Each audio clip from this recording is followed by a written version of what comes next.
از این چیزا سرایت میکنه به تصوف، سرایت کردی چیز.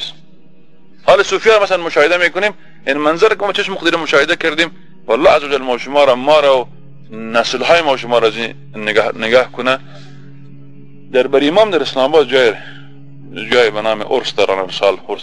این صرف یک شمه از خرافات و شرکیات را براتون نقل میکنه. ما به چشمای خود مشاهده کرده میره که قبله به یک سونست اینا به سوی قبر نماز میخوانن.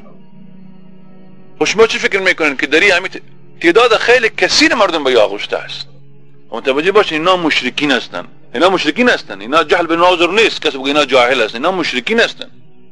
اگر گویا جهل به اینا حضور باشه، باز به هندوان باید جهل باید حضور باشه، با نصاران باید جهل حضور باشه، با یهودان باید جهل باید حضور باشه، به همه که به امریکایی که افغانستان اشغال کردن ما رو به قبیلان باید جهل حضور باشه. به این خاطر که اینا نه کتاب را شنیدن، نه سنت را گوش کردن، نه به حلقات درس نشستن، نازان به گوشان داده شده. خب اینا باید معذور باید باشه. فقط نمی اشکال داره، مشکل پیشان است. در حالی که اینا در کشور زندگی میکنن که در هر جای صدای اسلام است، مردم به خاطر اسلام از زندان‌ها کشانده شدن، مردم به خاطر اسلام کشته شدن، مردم به خاطر اسلام در این جای زندگی میکنن. اینا در تک جای نیستن که جای جنگلات باشه. طوایف از مردم به شکل به این چرا خوشته به شدن که اینا گویا به هستن که این مردم ببینن. شما که پیشونام برن نام نمیگن که اینا این قبر که ما نماز میخوانیم اله است یا آسمان و زمین خلق کرده. این ایت کسی نمیگه، نه این ایت کس دعوا کردن که ما زمین و آسمان خلق کردیم. کسی گفتن که زمین و آسمان ما خلق کردیم. نه خیلی مشکل دری است که اینا به هستن که ما چه قسم خود به الله برسانیم، باید توسط از افراد خود به الله برسانیم. از این خاطر یک حادثه را اختلاق کردن و ساختن بین مولانا و بین شمس. حادثه را نقل میکنن که گویا کدام وقت میگه شمس روان بود و از با آب خود انداخت، گفت یا الله یا الله، در سر آب را میرفت. یک کسی دیگه میره مشاهده کرد، گفت بیاین که ما بگم یا الله یا الله. گفت یا الله، غرق شد. نزدیک بود غرق شد، گفت برای شمس را کرد که تو یا الله تو یا شمس بگو، به خاطر ما خب به الله رسیدیم، تو خو نرسید، تو باید اول بر ما برسی. با یا شمس بالا سر آب رفت.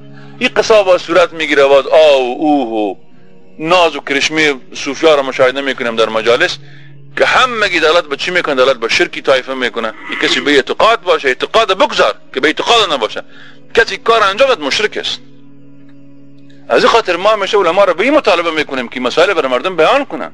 در این مساجد ما نشستیم که بنشینی شرک بوا و صراح و که انتخابات است، این را گذاشتن که به یک چیز دیگه صحبت میکنن. خود پیشروشان مشرکان نشستن.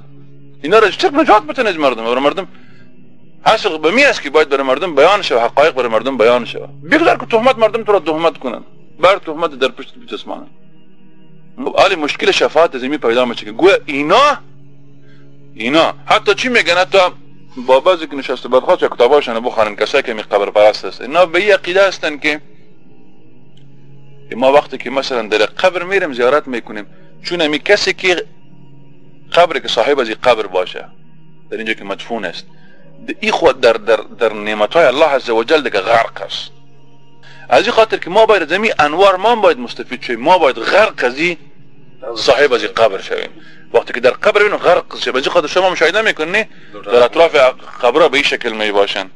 وقتی که بیرون میشن پشت نمیکنن، اما از مسجد کلی که پشت میکنن، از کعبه هم کس پشت میکنن. اینا از با این قدری به این شکل بیرون میشن، نمی شکل اینجا را بوسه میکنن، طواف میکنن، خاک از این خورده میشه، بازارها شرک مرتکب میشن، باز میگن ما امت محمدی هستی. محمد هم شما بیزار صلی الله علیه و سلم، قرآن سنت هم میگه شما بیزاره. متوجه باشین این اصل به می است که اینا مشرکین هستن. بالا نماز جنازه خوانده میشه، اما مقابر مسلمان دفن شوند، با اینا باید مقاطعه باید صورت بگیره و این بیان شد که شما در شرک هستین و شما خدا چی بتین؟ خدا نجات بتین. به این طوائف از مردم ها وفات کردن، مردم ها نمیشه که گذاشته شدن. بزرگترین مشکل همی است که اینا گویا به این هستن که همی شخصی مدفون که است، این از منزلت برخوردار است که میتونه حالات تغییر بده.